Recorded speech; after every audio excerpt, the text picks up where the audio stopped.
அன்பு நட்புகளுக்கு இனிய வணக்கம். இன்றைய திரிகடுகமும் மென்பொருளும் செய்யுள் எண் 37.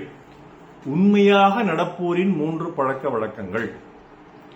குறையுள் நட்பு அளவு தோன்றும், உரல் இனிய சால்பினில் தோன்றும் குடிமையும், பால்போலும் தூய்மையில் தோன்றும் பிரமாணம், இம்மூன்றும் வாய்மையுடையார் வழக்கு.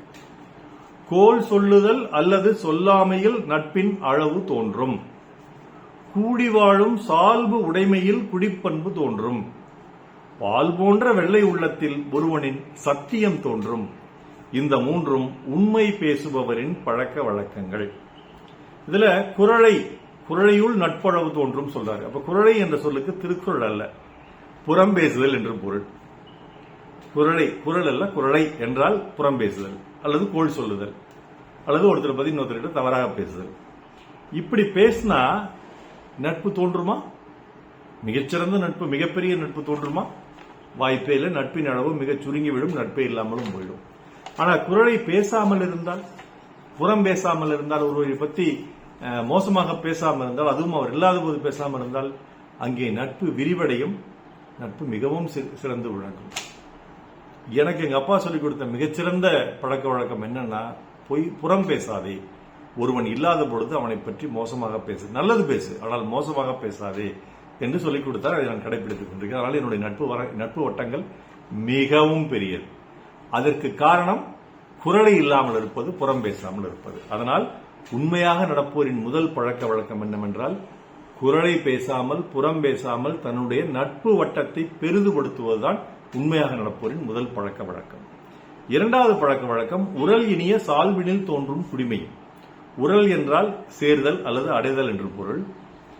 நல்ல சான்றாண்மையுள்ள குடிமையில் ஒருவன் தோன்றினால் அவனிடம் பலரும் வந்து சேருவார்கள், இனியவர்கள் நல்லவர்கள் வந்து சேருவார்கள்.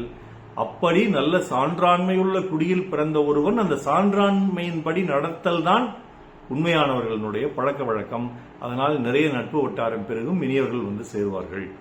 மூன்றாவது, பால் போலும் தூய்மையில் தோன்றும் பிரமாணம். பிரமாணம் என்றால் சத்தியம் என்று பொருள். பால் போன்ற வெள்ளை மனதில் ஒருவனின் சத்தியம், அதாவது உண்மை, நேர்மை தோன்றும். அப்படி பால் போன்ற வெள்ளை மனதை ஒருவன் கொண்டிருக்க வேண்டும். எப்பொழுதும் அந்த மனதில் அழுக்கு படிந்திருக்க கூடாது. பிறரை பற்றி தவறாக எண்ணி எண்ணி பேசி பேசி, அல்லது செம்மை படிந்திருக்க கூடாது. பிறர் மேல் கோபம் கொண்டு பொறாமை கொண்டு. அதனால் வெண்மையான மனது, எந்த விதமான ஒரு தீய எண்ணங்களும் இல்லாத, தீய சிந்தனைகளும் இல்லாத மனது வெண்மை மனது. அப்படி வெண்மையான மனது இருந்தால்தான் அதில் உண்மை தோன்றும், அதில் சத்தியம் தோன்றும், அதில் பிரமாணம் பிறக்கும்.